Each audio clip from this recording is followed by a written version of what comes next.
कहानी की शुरुआत में एक आदमी दिखाया जाता है जिसका नाम है माइलो स्टैनफील्ड।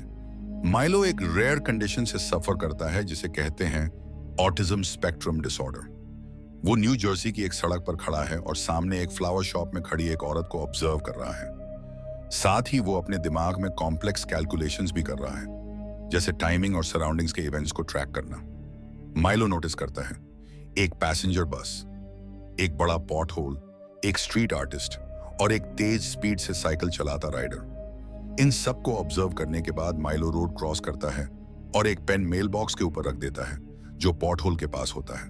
और फिर शुरू होती है उसकी सोची समझी कहानी। एक टैक्सी आके पॉट होल पर गुजरती है, पानी स्प्लैश होता है, पेन गिर जाता है, स्ट्रीट आर्टिस्ट उसे उठाने के लिए झुकता है। उसी वक्त एक साइकिलिस्ट उससे टकरा जाता है। आर्टिस्ट मेल बॉक्स से टकरा के फलों के थैले पर गिरता है। स्ट्रीट पर अफरा तफरी मच जाती है, सबका ध्यान इधर उधर हो जाता है, यहां तक कि बस ड्राइवर का भी। और इसी डिस्ट्रैक्शन में बस एक औरत को जो रोड क्रॉस कर रही होती है सीधे टक्कर मार देती है और वही औरत वहीं पर मर जाती है। लोग कहते हैं कि मैथ डेंजरस नहीं होता।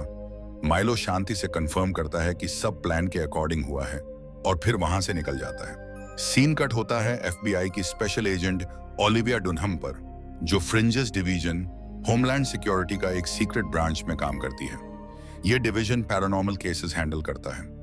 ओलिविया अभी अभी अपनी हेड इंजरी के बाद वापस ड्यूटी ज्वाइन करती है।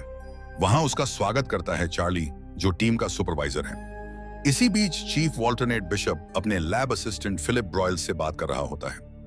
यहां एक शॉकिंग रिवील होता है, जो ओलिविया अभी टीम में आई है वो असल में इम्पोस्टर है। उसका नाम है फो ओलिविया। वॉल्टरनेट का प्लान सिंपल है, असली ओलिविया की जगह फोर्स ओलिविया को मेमोरी इम्प्लांट करके इस यूनिवर्स में फिट करना, क्योंकि सिर्फ वही सेफली यूनिवर्सेस के बीच ट्रैवल कर सकती है। लेकिन फिलिप कंसर्न दिखाता है, अगर ये इम्पोस्टर का कवर फेल हो गया तो।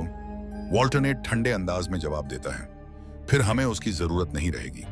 फिर चार्ली टीम को एक नए केस के बारे में ब्रीफ करता है, एक और बस एक्सीडेंट जो इस हफ्ते में दूसरी बार हुआ है। हर बार एक विक्टिम की मौत हो जाती है। इन्वेस्टिगेशन शुरू होती है FBI टीम के साथ। लीड करते हैं एजेंट लिंकन ली, जिसका चेहरा पूरी तरह बर्न मार्क्स से भरा है। साइट पर ओलिविया बस ड्राइवर से पूछताछ करती है। वो शॉक में है क्योंकि उसने कभी किसी बर्ड या एनिमल को भी हिट नहीं किया था। एजेंट ली को एक बॉल पॉइंट पेन मिलता है एक्सीडेंट के पास। आई विटनेसेस से बात करने के बाद पता लगता है कि पेन ही वो ट्रिगर था जिससे आर्टिस्ट और साइकिलिस्ट टकराए और पूरी चेन रिएक्शन हुआ। अगले दिन हेडक्वार्टर्स में ली और चार्ली केस स्टडी करते हैं और पुराने फोटोज में भी वही पेन देख लेते हैं। मतलब कोई डिलिबरेटली ये एक्सीडेंट्स क्रिएट कर रहा है। वो लोग अपनी मैथमेटिशियन कॉलीग एस्ट्रिड से कंसल्ट करते हैं, लेकिन एस्ट्रिड कहती है इतना कॉम्प्लेक्स चेन ऑफ इवेंट्स एक इंसान कंट्रोल नहीं कर सकता। तभी एक और एक्सीडेंट की न्यूज आती है। टीम साइट पर रश करती है। इस बार विक्टिम्स जिंदा बचते हैं, लेकिन फिर भी एक पेन ग्राउंड पर घूमता हुआ मिलता है। ओलिविया तुरंत सस्पेक्ट करती है और ऊपर ब्रिज पर माइलो को देख लेती है। माइलो फिर एक और चेन रिएक्शन प्लान करता है और बच निकलता है। इसके बाद माइलो अपने घर आता है, जहां उसकी बहन मेटलाइन उसकी चिंता कर रही होती है। हॉस्पिटल बार बार कॉल कर रहा है, लेकिन माइलो इग्नोर करता है। मेटलाइन उसे सरेंडर करने के लिए कन्विंस करती है, लेकिन माइलो हर उसके सेंटेंस को प्रिडिक्ट करके पूरा कर देता है। मेटलाइन उसे एक प्लास्टिक हॉर्स टॉय दिखाती है, उनकी मां की याद। मिलो उनेज हो जाता है और कहता है ये अब इररिलेवेंट है। मीनवाइल ओलिविया और चार्ली इन्वेस्टिगेशन आगे बढ़ाते हैं। पता लगता है तीनों विक्टिम्स एक ही मेडिकल सेंटर से जुड़े हुए थे, जहां एक एक्सपेरिमेंटल ड्रग ट्रायल चल रहा था जो मेंटली चैलेंज पेशेंट्स की IQ को बूस्ट करता है। और वहीं से रिवील होता है मिलो एक पैटेंट था जिसकी IQ असामान्य लेवल तक बढ़ गई थी।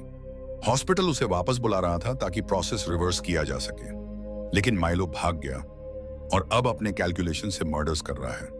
ओलिविया और चार्ली माइलो के घर उसकी बहन से मिलने जाते हैं। वहां इमोशनल सीन होता है। ओलिविया अपनी खुद की लेट सिस्टर की कहानी शेयर करती है, जिससे मेटलाइन सॉफन हो जाती है और माइलो के बारे में और डिटेल्स बताती है। वो डिस्क्लोज करती है कि माइलो का फोकस सिर्फ एक चीज तोड़ सकती है। मेटलाइन एक चिट्ठी भी देती है जिसमें माइलो के होटल का एड्रेस होता है। होटल पर माइलो उनकी हर मूव प्रिडिक्ट कर लेता है। वो ओलिविया को मारने का प्लान बनाता है, एक थिन एयर कंस्ट्रक्शन जोन में लूर करके, लेकिन ओलिविया उसकी कैलकुलेशन फेल कर देती है। बिना रेस्पिरेटर के जोन क्रॉस कर जाती है और माइलो की प्रेडिक्शंस बिगड़ जाती हैं।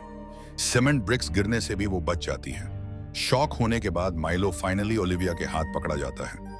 एंडिंग में हॉस्पिटल बताता है कि माइलो का दिमाग अब इतना एडवांस हो गया है कि सिर्फ मशीन्स ही उसे समझ सकती हैं। रिवर्सल प्रोसेस अब पॉसिबल नहीं। मैट लेन अपने भाई के रूम में जाती है और चुपचाप वो टॉय हॉर्स उसके सामने रख देती है।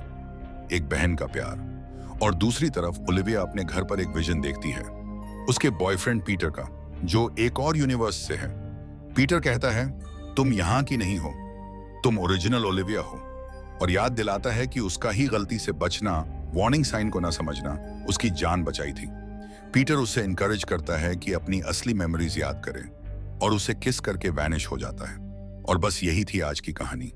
अगर आपको एक्सप्लेनेशन पसंद आई हो तो वीडियो को लाइक कीजिए, सब्सक्राइब कीजिए और बेल आइकॉन दबाइए ताकि अगली कहानी आप तक सबसे पहले पहुंचे।